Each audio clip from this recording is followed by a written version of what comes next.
Muy buenas noches. En esta oportunidad voy a hablar un poco de lo que es la moral, la ética, la deontología y el consecuencialismo. En cuanto a la moral, en un sentido amplio, se refiere a todo aquello que está bien o mal para tu entorno, para la sociedad, para todos. Está relacionado con lo que las personas de una comunidad entienden por moralmente aceptable o inaceptable. En cuanto a la ética, es la aplicación de la práctica de los principios morales en una sociedad. Y ahí, ya yéndonos a la práctica de estos dos conceptos, digamos que tienden a confundirse, pero hay que dejar claro que el primero se traduce en el comportamiento de los individuos como tal y el segundo hace referencia a los principios que guían dichos comportamientos. En cuanto a la deontología,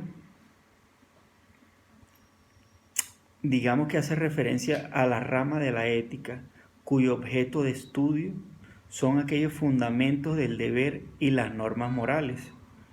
Se refiere a un conjunto ordenado de deberes y obligaciones morales que tienen los profesionales, más que todo, de una determinada materia. Los podemos clasificar en un sentido amplio y en un sentido estricto. En cuanto al sentido amplio, es el conjunto, lo podemos definir como el conjunto de todas las normas legales, estatutarias y convencionales, además de los principios y costumbres tenidos como de general aceptación en la profesión.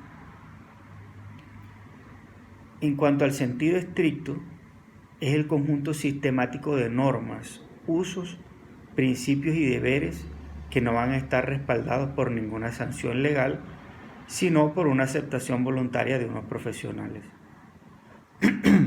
Perdón. En cuanto al consecuencialismo, simplemente es una postura de la moral que tiene como base las consecuencias, valga la redundancia, de las acciones libres para juzgar si esas acciones o si las acciones son buenas o malas. Y dentro de las clasificaciones de este concepto encontramos el egoísmo moral, que lo podemos definir o podemos decir que una acción es moralmente correcta si produce consecuencias positivas a uno mismo. Ese es el egoísmo moral. También encontramos el altruismo, que lo definimos como que una buena acción es aquella que produce el bien de los demás a expensas de uno mismo.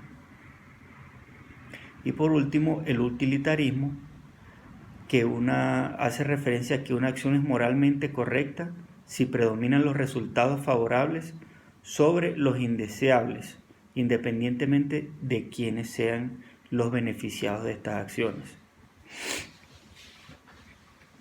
Finalmente, haciendo un análisis de las preguntas que realicé en la entrevista, que se encuentra adjunta en la actividad,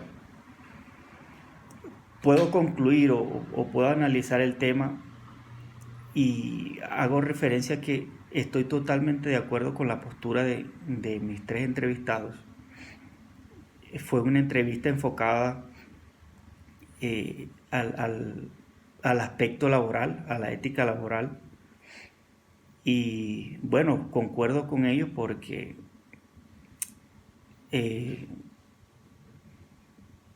en la primera pregunta hice referencia al tema de las coimas, de si se considera una coima a esos regalos que hacen los contratistas a final de año,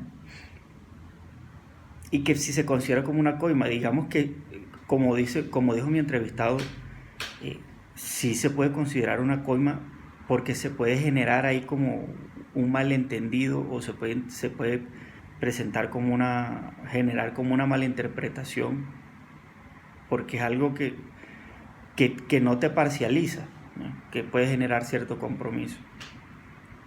En cuanto al tema de los piropos, mi entrevistada decía que si se hacían reiterativamente, se podría considerar como un acoso, lo cual estoy de acuerdo. Digamos que dar un cumplido es diferente a dar piropos reiterativos, que sí se pueden considerar como un acoso. Y finalmente la pregunta que hice, la última pregunta que hice, hace referencia a que si omitir información se puede considerar como engaño. Desde luego que sería una falta para uno como empleado omitir una información a sus superiores. Diríamos que estaría incurriendo en un error, porque toda la información debe uno presentársela a sus superiores, y pues que ellos tomen las decisiones finales, pero con base a la información que uno les brinda. Muchísimas gracias por escucharme. Buenas noches.